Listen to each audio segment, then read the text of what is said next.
Hi, I hope that you guys are doing good, and I'm super excited to make this video. It's actually going to be a series. So last week on my Instagram story, I asked people if you would be interested in learning how to make your own wardrobe. People who know me know that I love fashion, but I'm like real simple about it. I don't have a lot of clothes. Last week I kind of shared my closet on Instagram and also asked if you would like to learn how to create your own wardrobe of clothes you actually wear. Let me know.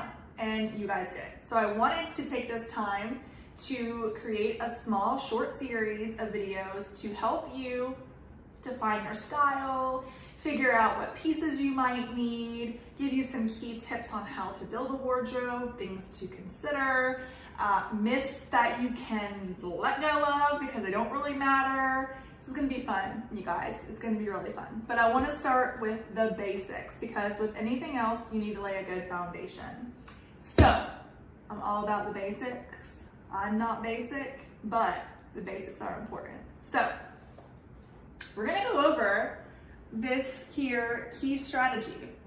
And if you're interested in getting something like this for yourself, let me know.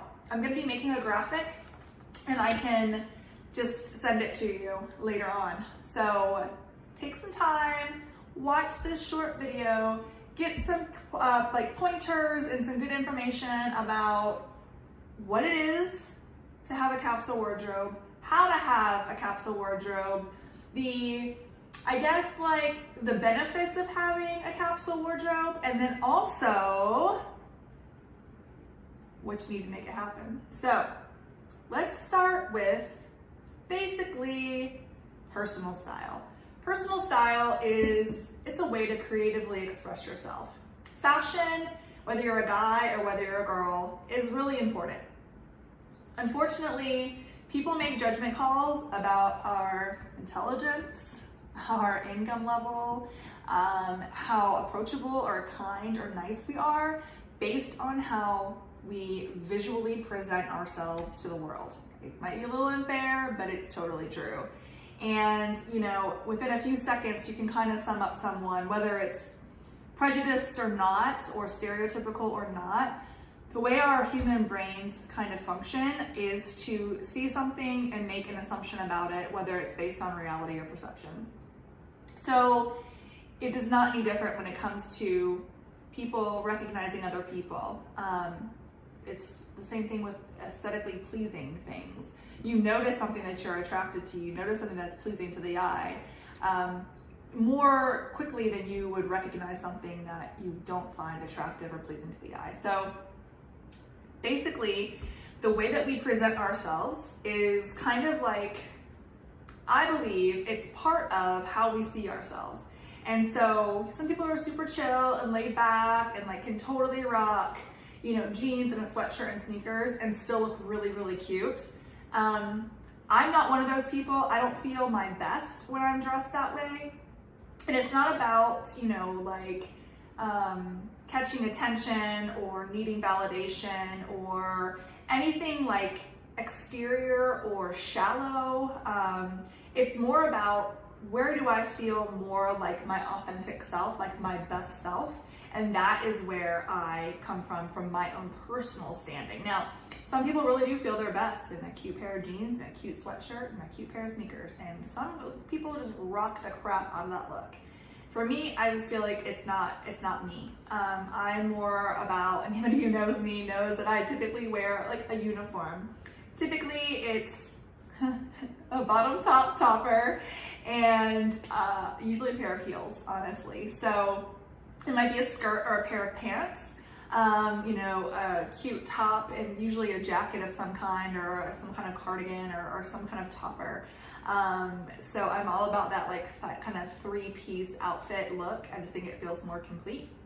And anyway, I feel like I'm kind of like rambling here, so let me tie it back into really what I want to talk about, which is how to develop and establish and identify your own personal style. So the way that I did this for myself and for clients way back in the day when I was a stylist, I really wanted to walk through some things. And so for myself, even as I do this on a seasonal basis, basically, or a biannual basis, because sometimes my aesthetic does change a little bit, or what I'm drawn to does change a little bit, and so I want to stay current and authentic and true to myself for what I present. So here you'll see I have a couple boxes here, and this information is really key because when I go shopping or I'm looking for certain things, I know exactly what I'm looking for, and I don't buy things that I don't need or that I won't wear or that won't pair well with things that I already have in my closet. I'm all about building off of what I have and then adding to those things. That way I can create multiple looks with very few pieces. So I gave myself 3 keywords, okay? My 3 keywords for my personal style, the way that I want to present, the way that I feel the best about myself, the things that I feel are good descriptor words for me and my personality: timeless, minimal, edgy.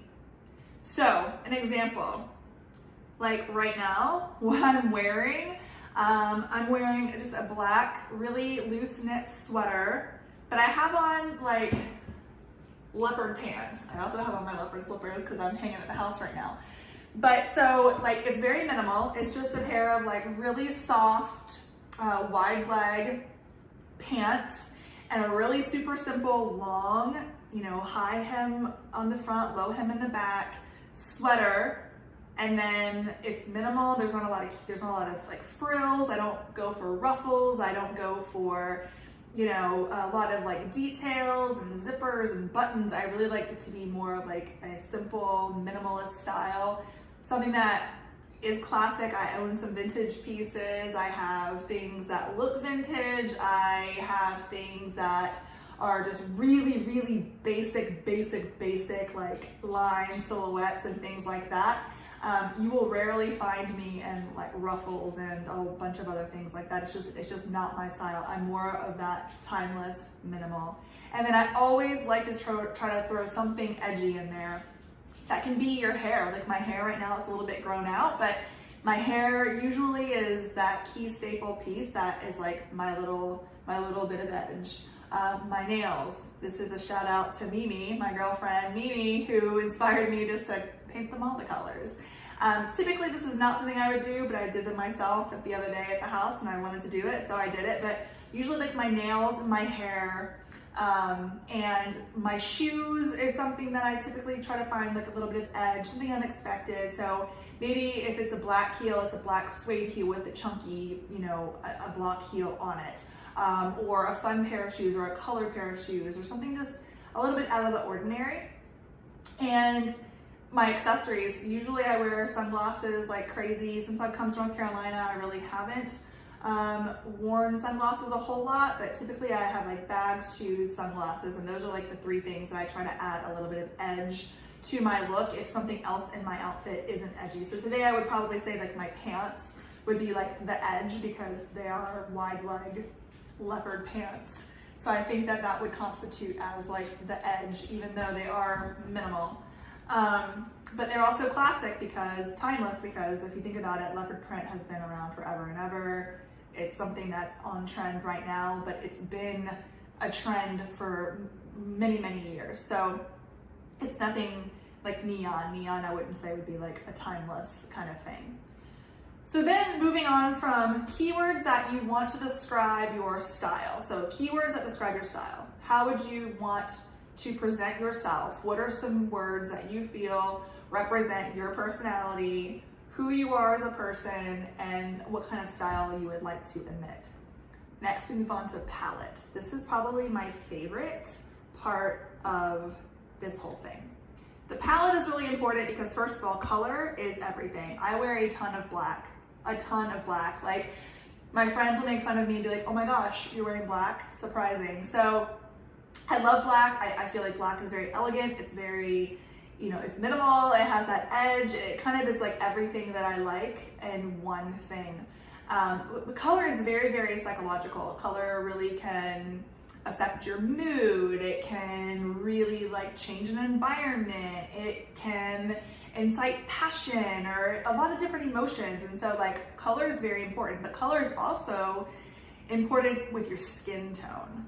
So me being neutral skin tone, I can kind of get away with wearing black, even though I'm like an autumn, kind of like colored person. I do have like olive skin, but it's neutral, so it's not too yellow and it's not too, you know, too green. It's very neutral. So my hair is dark, but it's also like a neutral brown. There's not overly red or overly blonde highlights, although it does get some highlights in the summertime. It's a pretty neutral color. My eyes, they're like brown, but they have some like green and golden in them. So they are a little bit on the warmer side. So I tend to sort of play off of my neutrality with my skin tone for my color palette. And that is something that you should consider doing as well, is really look at your skin tone and figure out, you know, you might really love a certain color, but it might not look great on you near your face. Just kind of watch to see like how colors play with your skin, whether they make you feel or look maybe a little bit washed out or a little sickly, or maybe your colors don't kind of look right or feel right. This is also very important, like interior design, when you're figuring out colors for your house and wall paint and things like that. That'll be probably another video at another time, but colors surrounding you, the colors that you immerse yourself in, are very important as to how you physically see yourself, which ultimately plays into how you see yourself and present yourself, because obviously we kind of feed off of what we see, and that kind of affects our emotions and our mindsets and perspective. So all that to be said, the psychology behind the palette is important. So for me, I choose to do, and this was something I did with clients before. Now this is a little bit more of a refined process than what I used to practice a long time ago, but it's based on the same sentiment. Really, you want to pick your neutral colors. Now neutrals can be white, cream, black, charcoal, heather gray, navy, olive green, red even could be considered a neutral. So those kind of browns, things like that, those are your neutral colors. So those are the basis of your palette. That should be the foundation of your palette. That way you take those colors and then you build off of those colors with other colors that look well with them. So for me, my neutral color palette is black, cream, although I do wear some white, cream, and then camel. I try not to buy like white, just because I feel like it does wash me out a little bit. So I try to find like an off-white as much as possible.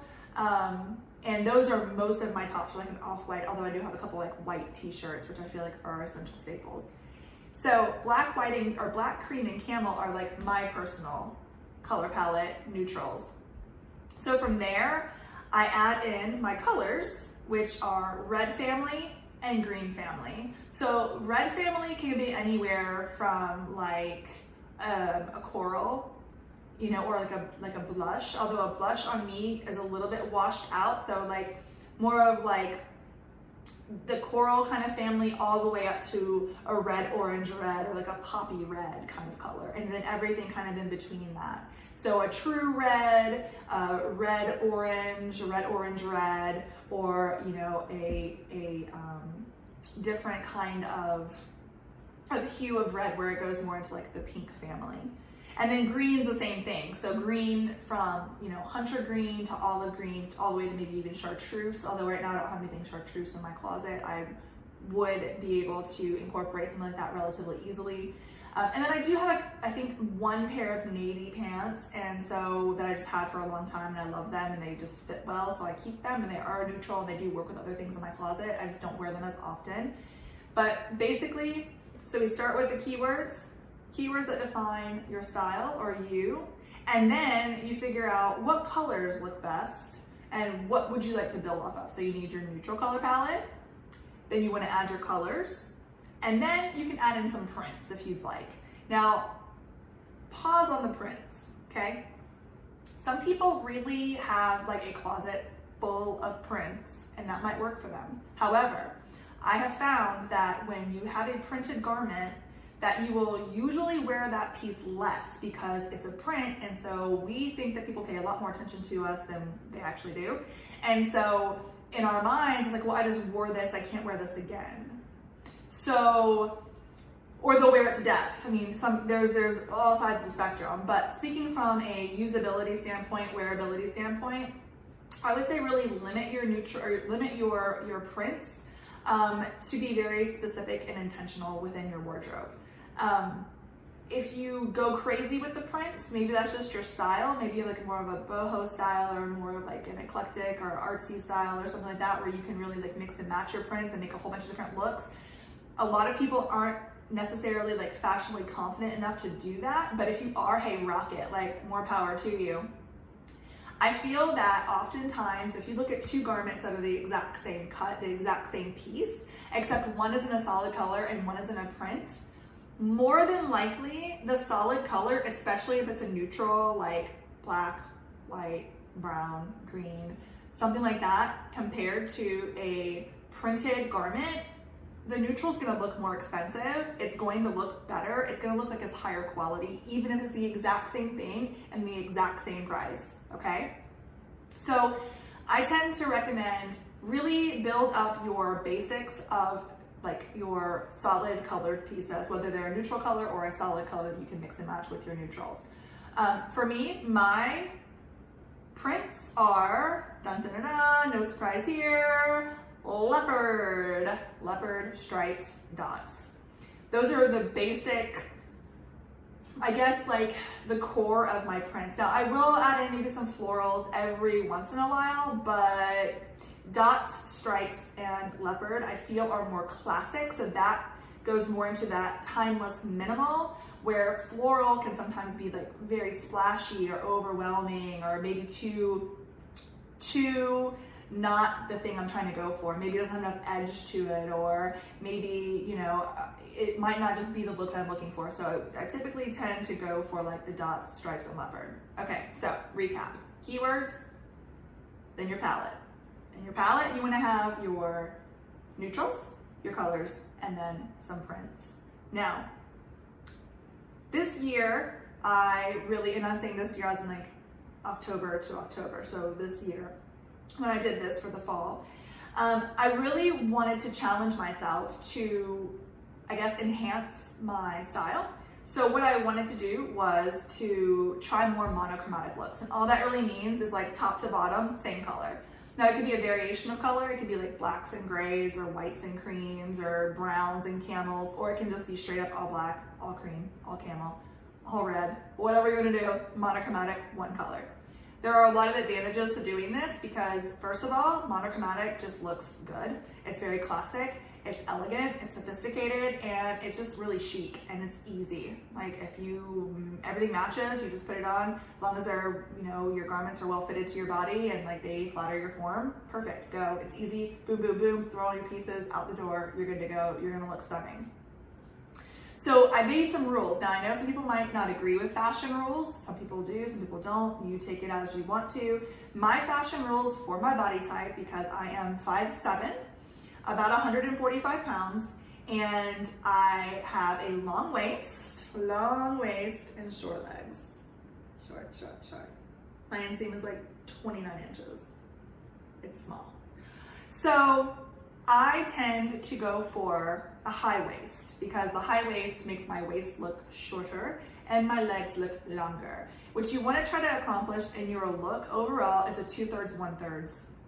So 2/3 on bottom, 1/3, 2/3 on top, 1/3 on bottom, or 2/3 on bottom, 1/3 on top. So it makes the balance of your body look really good. This is the best way to kind of give yourself the correct proportion, 2/3, 1/3 rule, okay? So I do not purchase anything. I got rid of everything that did not fit these rules because this was something that I was starting as a new discipline and that I wanted to really enforce for myself. And so I hold fast to this rule because for me, it makes me feel my best. High-waisted pants and skirts, high-waisted shorts. If it's not high-waisted, it's not coming into my closet. Like that's it. Like it's just not. And although I do like some distressing, I think that people go overboard on like the distressed look. And I feel like if it's your style now, if you're like totally casual and that's your deal and you love the distressed look and like the ripped up jeans and like the holes everywhere and the holes in your shirt, it looks like, go for it. That's totally you. For me, I'm just giving you examples for myself and how I created my own style. I prefer to minimize the distressing. Now I do have a pair of jeans that legit have holes like all down the legs. The hem is ripped up, like it looks like a small bomb went off in them, and then what was left over was the jeans that I purchased for like $75. So there are spaces and places for those kinds of pieces in my wardrobe. They're just very limited. I have one pair of jeans like that, and I have one pair of shorts like that. That's basically, out of everything I own, I have 2 pieces that are distressed, and that's enough for me. So we move on to the philosophy. So you have your keywords, your palette, things you want to try, maybe things that you have seen other people do, but you're not really sure if it's going to look good on you, but you want to try it out. You can always not do it again if you don't like it. And then some rules for yourself. Then I have a philosophy, because why not? My philosophy is keep my outfit simple. Add edge with my bags, shoes, and sunglasses. And then my goal is to present a polished look. Now, I have other rules too, like don't wear leggings as pants. Don't wear athleisure outside of the gym. Those kinds of rules over time have changed a little bit, especially since I've come, I moved to Colorado. It's very casual there. So my style was very different there, and I never really felt like I could dress the way that I really wanted to there because of like the weather and stuff like that. But here back in North Carolina, with this whole COVID thing and being inside the last couple of weeks, like I have dressed way more casual just around the house, which I have been going out of the house and I feel kind of weird. But anyway, I've made a decision to begin dressing myself every day to make myself feel good every day, even if I just stay at home. So the goal is to present a polished look, basically is my point for all of that. And whatever your goal is, just try to really make sure that you keep to that and make it a discipline to like carry that out for yourself. So at this point, I had essentials that I need was my next box.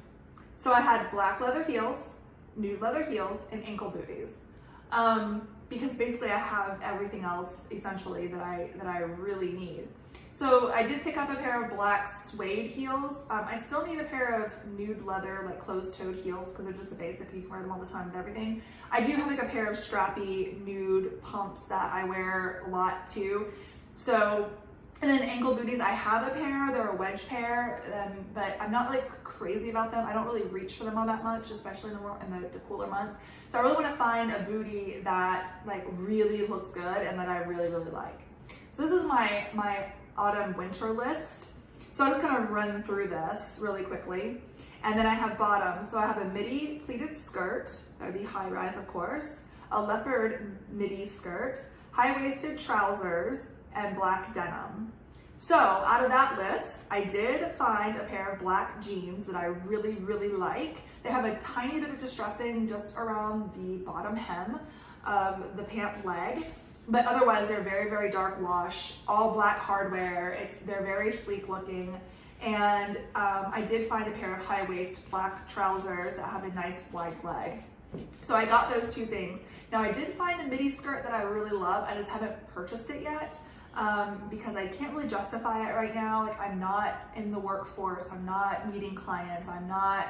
It doesn't really fit my lifestyle. Outside of going to church, like I'm probably not gonna wear it a whole bunch. So right now, although I still do want that and it would be beautifully incorporated into my wardrobe, I'm gonna hold off just because I know I'll be able to find it and it's not that pressing of a piece that I need like right now, as much as I would need, a pair of jeans or some good quality tops and things like that. So going on to tops, a deep V black shirt, which I actually picked up in a bodysuit, which I'm obsessed with bodysuits. I love them. They are so great. They're so versatile. They're great for layering. They're easy just to throw it under a pair of like overalls or, under a skirt or with a pair of shorts. And it just like instantly looks great because it's all smooth and tucked in and like it just looks amazing. A crew cashmere sweater. I did not pick one of these up during the winter time, so I'll probably pick one up next year because again, it's timeless. They're always going to be in style. Like I don't have to worry about it going out of style. Chunky turtleneck sweaters, which I did actually get a camo one, and then I have like my black regular turtleneck. But as far as a jumper or a sweater, I did pick up one really pretty camel brown chunky one, and then one that's kind of a mock sweater also, like in a lighter color camel. Silky camisoles. So I have a couple of these from J. Crew from years ago, but you know, they were 5 years old now, and so they're ready to be replaced. I usually hold on to my clothes for a really long time too, so I'll talk about that maybe in video number 2 about like the quality of clothing. But I do need a couple other things, so I would like to probably maybe get a true red, maybe like an updated green one, you know, and then maybe a cream that is not, I have a cream one right now, but I'm not in love with it, so I think I might try to upgrade that one a little bit. Long chunky cardigan, which I did actually purchase 2. I bought a black one and I bought a camel one. And then soft blouses. Now, for me, also neckline is really important. Like I cannot do, you know, some people will say, oh, essentials for a wardrobe, a white button-up shirt. Well, no, not everybody. Like that looks really bad on me. I feel very masculine in a shirt like that. I don't feel that it really highlights any of my feminine features. I already have short hair, and I already have this like kind of, you know, like aesthetic going on. So I have to be careful that I still present the polished look that I desire to present without coming across as looking like something that I don't want to present, like looking hard or rough or something like that. And so basically I want to make sure that it stays soft. So something like with a scoop or a soft V, maybe with like a notched collar here or a mandarin collar, something like that would look much better on a person with my shape. So typically, like if you have a fuller middle or a shorter torso and maybe a larger bust line and like thinner legs, then maybe that kind of collared top would be ideal for you. But if you're someone more of an hourglass or more of a, maybe a little bit bigger on the bottom than you are on the top, then that kind of shirt might not be the best fit or look for your type. So anyway, that's kind of how I created my wardrobe. So shoes and accessories and all that kind of stuff, those are kind of like the fun pieces. So as long as I'm drawn to them, then I pretty much will be able to fit it into my wardrobe. It's kind of like if you really, really like something a whole bunch, then you can usually find a way to incorporate it, especially if you have a foundation of neutral pieces in your wardrobe. So again, here's the little list, okay? And obviously I know you cannot see that. But if you would like a outline for something so you can maybe fill it out yourself, let me know. Shoot me a message or send me a DM or just comment and let me know, and I would be more than happy to create something and send it out so that you can start working on your own little worksheet and kind of figure out, well, what do I think about my presentation, and like what words would I use to describe, and like what would my palette be, and like maybe what would my philosophy be. And this is just kind of helps you to sort of think things through, and gives you a place and a space to kind of write them down so that you can kind of keep them on hand. Even in your phone, you could even put it in your phone if you wanted to. That way when you're shopping, you can just pull it up on your phone. But yeah, so basically this video was just to kind of introduce you to the idea of how to start getting the wardrobe going. So I think I'm gonna do another one. Maybe the next one I'll do is talking about not really key pieces, because I feel like everyone has their own like needs depending on what that is, but maybe I could talk through how to determine your key pieces, and then talk about quality and price per wear, and maybe some, you know, things to watch out for and to stay away from, and just to kind of keep your eye out for if you're looking for certain quality things. So anyway, guys, I hope that you got something out of this. Leave me a comment, let me know what you think. And I would love to be able to connect with you regarding this stuff. I mean, fashion is obviously something I really love and like I'm excited about, and haven't really touched on it in a long time, so it feels fresh to me right now. So I'm looking forward to being able to kind of like, I don't know, just talk about it and share some knowledge and maybe help you guys find your personal style so that you can feel really great about yourself and present who you really are inside so that the world can see that on the outside. I'll talk to y'all later.